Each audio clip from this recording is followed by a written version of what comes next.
Welcome back to the podcast where we believe every day is a great day with Jesus. This is Today with Jesus. I'm Robert Hatfield.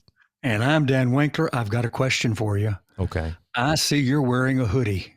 I am wearing a hoodie. What does that say? I can't, it's your microphone's in the way. Oh, what does it let say? me move it out of the way so you can see Auburn University Tigers. Oh, you're an Auburn University Isn't that fan. nice? I don't know if you noticed, but usually my lights kind of match our graphic, but I changed them back there. A little orange, a little blue. You know? Yeah, that's about the only way you're going to enjoy Auburn. Wanted you to see that here. Isn't that beautiful? Yeah, that's it. Oh, yeah. I guess I have to say so. I love the orange facet. Being a Tennessee sure you fan. do. I'm sure you do. That's right. Great. And Auburn what is their record for the year? We don't have to talk about it. It's like yes, we do. I just asked you about it. It's like 4-4. I don't know. At the time that we're recording this, it's bad. When this episode releases, it'll probably be worse. I'm just saying. But it's fun to watch, right? It is fun. Up to a point, and sometimes I have to turn it off, but it's okay. It's just a game. Yes, that's all. That's all. Except the third weekend in October when Tennessee plays Alabama. It's not a game anymore. Yeah. It's war. It is war. Same right. thing when it's Iron Bowl time. I'm just saying. Oh, yeah. Yeah. But it's fun to watch. And isn't it great, seriously, that we can have fun and we can be on opposite sides and we can still have fun and love each other. I've got a brother in Christ and I love him so dearly. And we've been friends, oh my lands, almost 40 years. And whoever wins, he's a big Alabama fan and I'm a big Tennessee fan. And whoever wins gets to call the other and rub it in. And I'll have to say he has used his nickel a lot more than I have used mine. Yeah, you've gotten a lot of phone calls. Okay. I have gotten a lot of phone calls for sure. If we still paid collect calls, he'd be a poor man. But but we have so much fun over that. One year, I knew we were going to win because they were horrible that year, way back when. Yeah, and we were having a great year. So I called and I said, early on Saturday morning, I said, I just can't wait. I just can't wait. I just have to talk to you now. Wow. And one year we went into 5 overtimes and Tennessee won that year after the 5th overtime. And I called him after the first overtime and he didn't say hello. He didn't say, how you doing? He only said, it ain't over till the fat lady sings. Oh, and we got to win that game. But my word, we've had so much fun. But that's what Christianity does. It takes conflict and challenge, and it blends your hearts together as one, and you love each other, and you that's right. live your life together. That's Jesus made that possible for us. That's true. Do we have time to read Isaiah 53 before we take a break here? Absolutely. Why don't you read? We're reading and studying Isaiah 53 if you've just joined our podcast. And we've been studying this particular chapter of the Old Testament all through this season. And we're going to come down to the last verse. And here's where we've been in our study. We've read and studied Isaiah 53 and talked about the body of Jesus, verses 1 and 2, the burdens that Jesus bore, verses 3 and 4, the beatings that Jesus experienced, verses 5 through 8, the burial of Jesus, verse 9, and then the benefits or blessings that come into our lives because of Jesus, verses 10 through 12. And in our previous episode, we looked at verses 10 and 11 and focused on the concept of our being accounted righteous, our being made right with God because of the sacrifice of Jesus and his shed blood at Calvary. That would be redemption and justification, blessings we have because of Jesus. But we come now to verse 12. I'm going to read the first 11 verses. Robert will read the 12th verse. We'll pause for a moment and then pick up with verse 12 in our study. So here we go. No, you read verses 1 to 11. Why don't you do that? I thought that's what we said before we recorded. That's what we did. I'm just here to follow wherever you lead us. I'll go wherever you take us. I got on a roll and I forgot. Go right ahead. I'm sorry. Isaiah 53. Who has believed what he's heard from us, and to whom has the arm of the Lord been revealed? For he grew up before him like a young plant, like a root out of dry ground. He had no form or majesty that we should look at him, no beauty that we should desire him. He was despised and rejected by men, a man of sorrows and acquainted with grief. And as one from whom men hide their faces, he was despised. We esteemed him not. Surely he's borne our griefs, he's carried our sorrows. Yet we esteemed him stricken, smitten by God, and afflicted. But he was pierced for our transgressions, he was crushed for our iniquities. Upon him was the chastisement that brought us peace, and with his wounds we're healed. All we like sheep have gone astray. We've turned everyone to his own way, and the Lord has laid on him the iniquity of us all. He was oppressed, and he was afflicted, yet he opened not his mouth. And like a lamb that's led to the slaughter, and like a sheep that before its shearers is silent, so he opened not his mouth. By oppression and judgment he was taken away. And as for his generation, who considered that he was cut off out of the land of the living, stricken for the transgression of my people? And they made his grave with the wicked, with a rich man in his death, although he had done no violence, and there was no deceit in his mouth. Yet it was the will of the Lord to crush him. He has put him to grief. When his soul makes an offering for guilt, he shall see his offspring. He shall prolong his days. The will of the Lord shall prosper in his hand. Out of the anguish of his soul he shall see and be satisfied, and by his knowledge shall the righteous one, my servant, make many to be accounted righteous, and he shall bear their iniquities. So God is saying that Jesus was his righteous one, and Jesus as his righteous one would make all of mankind prospectively righteous as well. And that comes down to verse 12. Therefore, I will divide him a portion with the many, and he shall divide the spoil with the strong, because he poured out his soul to death and was numbered with the transgressors, yet he bore the sin of many and makes intercession for the transgressors. What we want to focus on today is this: he makes intercession for the transgressors. Let's pause for a moment, and then we'll get back to that beautiful thought. Encourage your soul, enlighten your mind, and empower your faith. This is the Light Network.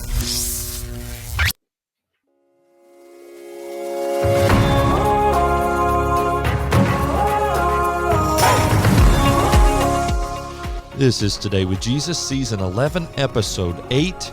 We return to Isaiah 53, the very last verse. This is part 2 of the blessings of the suffering servant. And as you said, we're focusing in on one of the last words in the entire chapter, this word, intercession. What a thought, what a concept in the word intercession. Before we get into that, I want to make a statement. Okay. Reading from Isaiah 53, the body and the burdens and the beatings and the burial and now the benefits or blessings that come from Jesus. Here is my statement.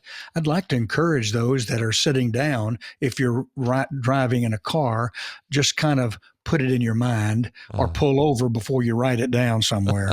Please. Yes, please. But write it down. Jesus is more than a man of history. He is the one who can rewrite your history. Wow. AKA forgiveness. I wrote that at the bottom in my Bible, at the bottom of Isaiah 53. Love that. And that's what we're talking about, Robert. The fact that Jesus can rewrite our history with forgiveness. By his shed blood, all of our past is gone. Gone. All of the guilt in our past, we don't have to bear, because God has said, their sins will I forgive and their iniquities will I remember no more. Jesus makes that possible. He rewrites our history, granting us the possibility, the joy of forgiveness. Now let's talk about this idea of intercession. He interceded in that he came and and died for mankind, making forgiveness possible. But there's a whole lot more involved in this concept of Jesus serving as our intercessor. Before we get into that, though, I need some help. I want you, if you don't mind, Robert, kind of define what is meant by intercession or to intercede. Give me some ideas, some Yeah. examples, and help me know what we're talking about here when we think of Jesus as one who intercedes for the transgressors. Well, the word means to intervene on behalf of another. Oh, Someone goes to someone else on behalf of a third person and talks, advocates, if you will, for that individual. I've thought of several examples. Now, we mentioned at the top of this episode, it's football season when we're recording this, and I think about sometimes a call is made by the referees, and sometimes the head coach needs to intercede on behalf of his team relative to whatever that call may have been. Maybe he needs to say, I think we need video review of that last play, or I think we need to make sure that it is time to move the chains. That was a first down. so he throws the challenge flag. He throws the challenge flag and says, I want to talk to you on behalf of my team and try and Oh, I advance our love it. cause. Yeah. I love it. Yeah. But there are quite a few biblical examples as well. And perhaps most notable, at least sticking out in my mind, is Moses. Boy, after, Moses is up on Mount Sinai, and God is actually the one who told Moses, hey, listen, they've crafted an idol, a golden calf, and they're bowing down to that thing and worshiping it. And Moses goes down there, and of course he's so taken aback by it. His emotions overwhelm him. He throws down the tablets that the finger of God had carved, that had on them the Ten Commandments, representative of the whole law. Anyway, as time progresses, of course, they're punished for that. But God says, listen, he says to Moses something to this effect, I'm not going to continue with this people. In fact, he says, Moses, what I'd like to do is just start all over with you. And, God would have been just to have done that. He would have still fulfilled all the promises that he had made to Abraham, just going through Moses. But Moses intercedes for the people. And then a little later, God says, well, okay, you all go on, but I'm not going to go with you. And Moses says, oh, please, you've got to come. In fact, if you don't come with us, we won't go because we can't do this without you. Wow. Moses is interceding for these people. And what I love about this concept is it's not Moses interceding on his own behalf. Here's a leader who steps up and says, on behalf of these people whom I now come before you to represent, please deal kindly with them. Please act in such a way that advances their cause in accordance with your will. That's what I love about this concept of intercession. That is a great illustration, example of it. Am I right in saying that Moses was the one that said, ask God, do not blot their name out of the book of life, or Oh, if that's you right. do, blot mine out too? Yes. Yeah, he did. Can you imagine that? Wow. If they can't go to heaven, then I don't want to go either. That's amazing. Selfless. Yeah. Yes. Yeah. Which, what a great study the personality of Moses would Yeah. be if we wanted to launch on that on our own. I think about um, um, Abraham, and he pleads for Sodom and Gomorrah. Yeah. And you remember he said, how about 50? If there are 50 righteous souls, pause for a moment. What does that tell you about the lifestyle of Sodom and Gomorrah? It was bad over there. Yeah. Yeah, it was bad over there. It was unrighteous. And Yes. God and Abraham says, what about if we found 50 who are right with you? The way they were living made them not right with God. That's a Yeah. point we need to we need to really emphasize in the culture of our day. But Yes. nonetheless, if there are 50 righteous souls, will you not spare? Will you spare the city? Yes. How about 45? How about 40? And we just keep on going down to, was it 10? And Yeah. he's pleading for the for God not to destroy the cities in behalf of the righteous that could be there, Yeah. and that's intercession. That's another example. Moses, Yes. I really love that one for sure. Mm. So we come to Isaiah 53, and how does all this relate to Jesus, Robert? Well, right there at the end, as we read from verse 12, and this is a statement of his victory. You know, if we were to go all the way back in Isaiah 52 and we looked at verses 13 through 15, as we did at Mm. the beginning of our season, it said, "My servant will act in a way that is wise. He shall be high and lifted up. He shall be exalted." He's saying he's going to accomplish what I have set up for him to accomplish. This is What a God thought. the Father saying this of this servant. And we come down to verse 12, and that's exactly what we see.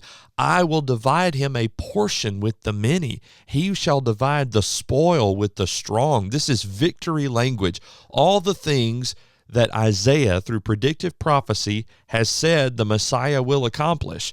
Well, now, in this prophetic future tense, speaking Yes. as though it is absolutely going to happen, he says he will divide the spoil with those who are strong in him, because he's given himself as a sacrificial offering to redeem and justify, and he was numbered with the transgressors. He died on behalf of, and he died carrying the punishment of, turning away the wrath of God, satisfying the wrath of God.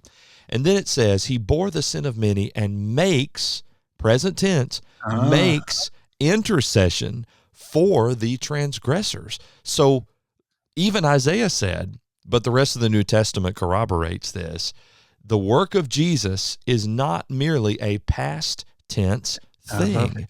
Right. These blessings, just like you can be redeemed today, you can be justified today. Go back and listen to our last episode for that if you haven't heard it yet.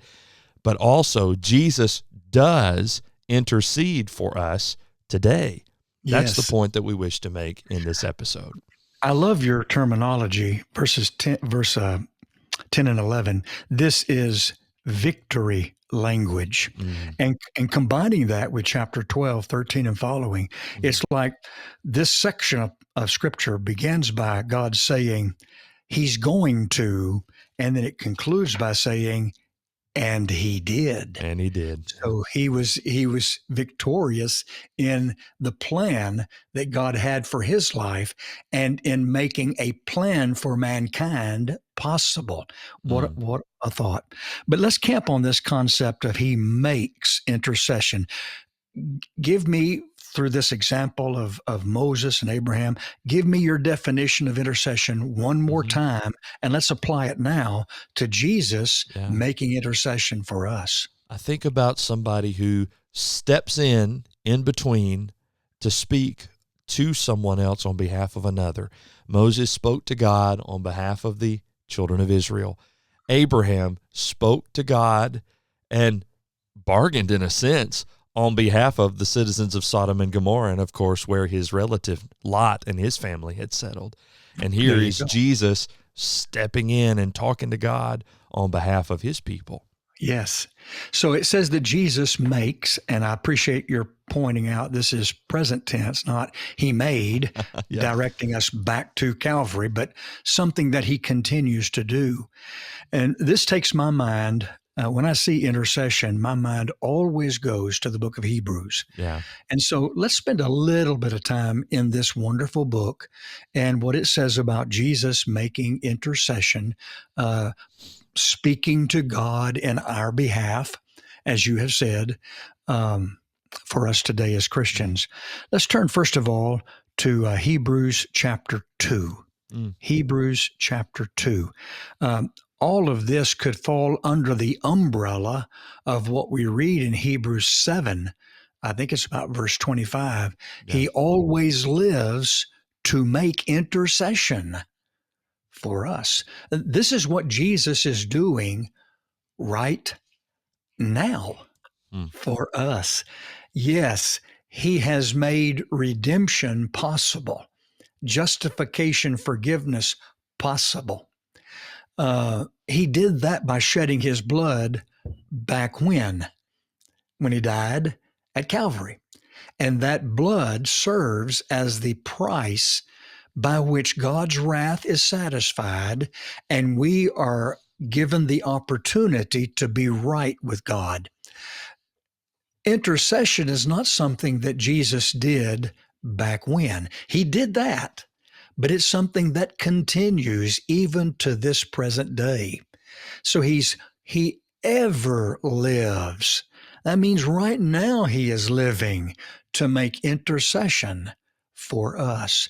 Mm. Let's flesh that out in three ways, Robert. The Mhm. first is Hebrews 2, verses 17 and 18. Would you read that for us? Perhaps Sure. put it up on the screen. Yeah. It says, therefore he had to be made. This is referring to Jesus. He had to be made like his brothers in every respect, so that he might become a merciful and faithful high priest in the service of God, to make propitiation for the sins of the people. For because he himself has suffered when tempted, he is able to help those who are being tempted. Okay.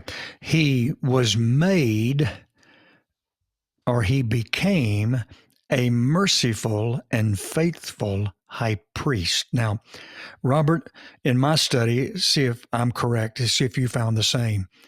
The book of Hebrews, as I have found it in my studies, is the only book of the Bible that describes Jesus as our high priest. Is that Mm-hmm. what you found? Yeah, I can't think of anywhere else. Okay, No. he's King of Kings and Lord of Lords. You read that in Right. Revelation. King of the Jews. You read that repeatedly in the book of Matthew.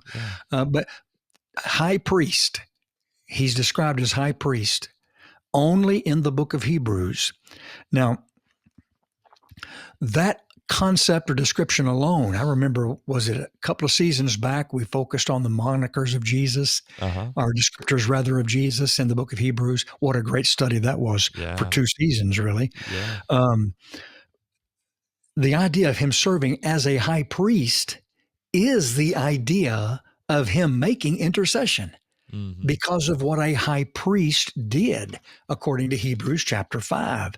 Every high priest chosen from among men is on behalf of men in relation to God to offer gifts and sacrifices for sins. So a high priest was an intercessor, and Jesus has became like his brothers. He had to become a human being so that he could serve as a merciful to mankind and faithful to God the Father intercessor, high priest in the service of God. And then this word that we looked at briefly in our previous episode, to make propitiation, to satisfy God's wrath, to make atonement for the sins of the people.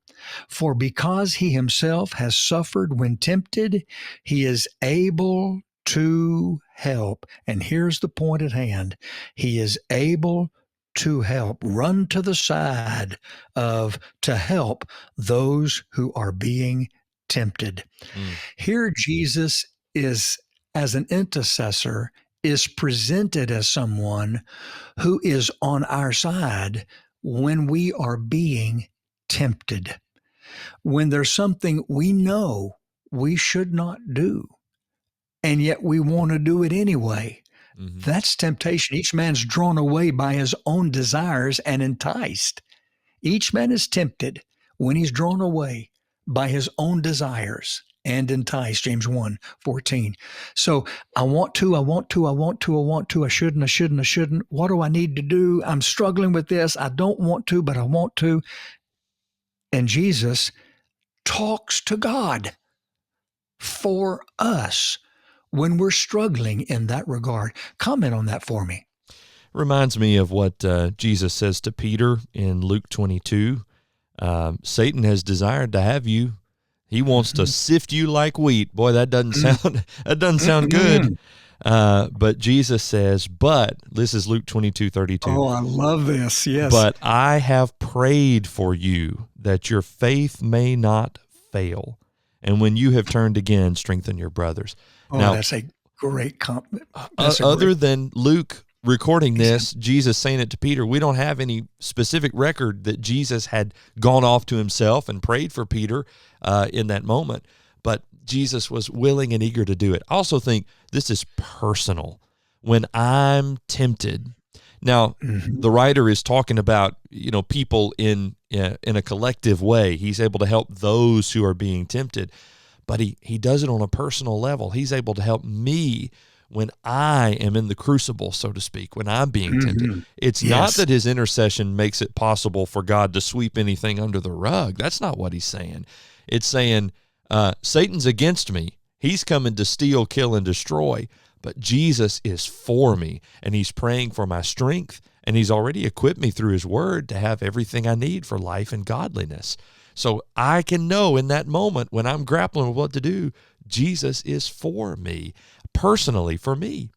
It reminds So me of 1 John 2. If any man sins, he yeah, has an advocate. Another parallel kind of terminology here. An yeah. advocate with the Father, Jesus Christ the righteous. So, Now, let's hold on to that First John 2, okay, verse sorry, I 1. jumped ahead of you. I No, no, no, no, apologize. no. My mind hadn't even gone there. But Ah, when you said that, that's Jesus interceding for us after after we've we have sinned. That's sinned. right. That's In right. Hebrews chapter 2, that's Jesus interceding for us before we sin. Ah, okay. When you said, we're in the crucible, Yeah, It- we're fighting self. That's what temptation is. You're yeah, fighting with yourself. The devil's providentially put circumstances and situations before you uh, in reference to what you want to do, things you want to do, and you have to say no to yourself. That's temptation. yeah. And Jesus is able to help us when we find ourselves in those circumstances. Now, Robert, Hebrews 2:18 tells us why Jesus is willing to and capable of helping us when we're tempted. It's because he experienced the same thing. Yeah, Isn't that something else? beautiful. So Jesus is sitting right next to God. And here I'm talking to God and I'm pleading with him for help. I need to say no to myself, and I'm struggling so much to make the right choices in my life. And Jesus is sitting next to God and he's leaning over, if you please, and he's calling us by name and he says, I know exactly what that feels like. We need to help him. We need to help her. And that's Jesus making intercession for us in times of temptation. I want to pause a moment and I want to make this statement. That's what makes me love Jesus all the more, because not only what he did for me at Calvary, but what he's doing for me right now to help me stay right with God. What Mm, he did at Calvary made it possible for me to be right with God, to become right with God. What he's doing in intercession, he's helping me stay right with God. Isn't that a beautiful thought? mhm, Oh, mm. let's turn the page. Hebrews chapter 4.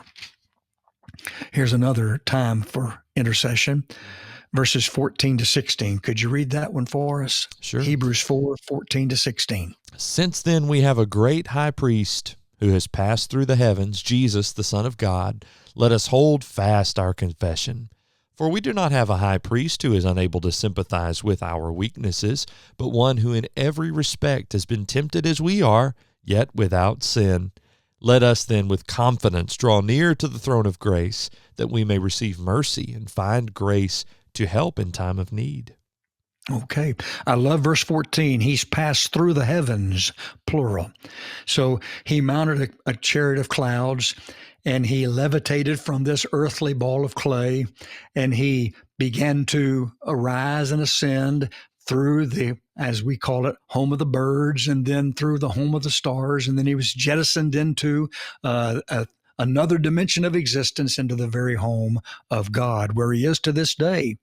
And as such, he is our high priest, helping us in our relationship with God. And he's not unable to sympathize with our weaknesses. Mm, Another way to say that, he understands how we feel and what we're going through. mhm, And so as a result of that, verse 16 tells us we should have confidence to draw near to the throne of grace. That's prayer.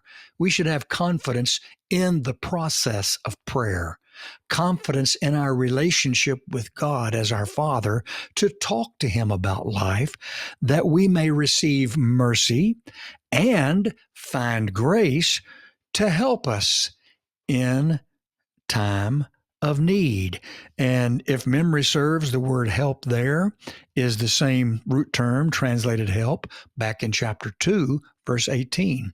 God is willing to run to our side and give us aid in time of need because of the someone that is at His side calling us by name when those times of need arise. That's Jesus making intercession. Carry on with that a little bit. I just love it. And that gives us confidence. I can say, I get to come and talk to God because of the great work that Jesus is doing. And that's what it means when we say we're praying in His name as well. Right. We're coming not only with His authority, but because He's there advocating for us. Correct. So as we begin to close, let's turn to one last verse, and that's Hebrews chapter 9, verse 24, which tells us that Jesus didn't enter into a holy place made with hands, like and patterned to the true, but into heaven itself, and here it is, there to appear before God in our behalf, or more literally, there to appear in the presence, the face, before the face of God in our behalf. And that follows verse 22, which says, without the shedding of blood, there is no remission or forgiveness. So when we sin and we need forgiveness, Jesus is sitting right next to God saying, here's my shed blood in behalf of the price that I paid. Please forgive this one. And God is willing to do so because we have Jesus as our intercessor. Oh, the blessings that come from Jesus as God's suffering servant and our Savior. That's right. It's beautiful. We're not done with Isaiah 53 just yet. Tune in to the next episode where we're going to start looking at it through some different lenses as well. Right. Can't wait for that. It'll we'll be see fun. you on the next episode. Thanks for being with us. God bless all.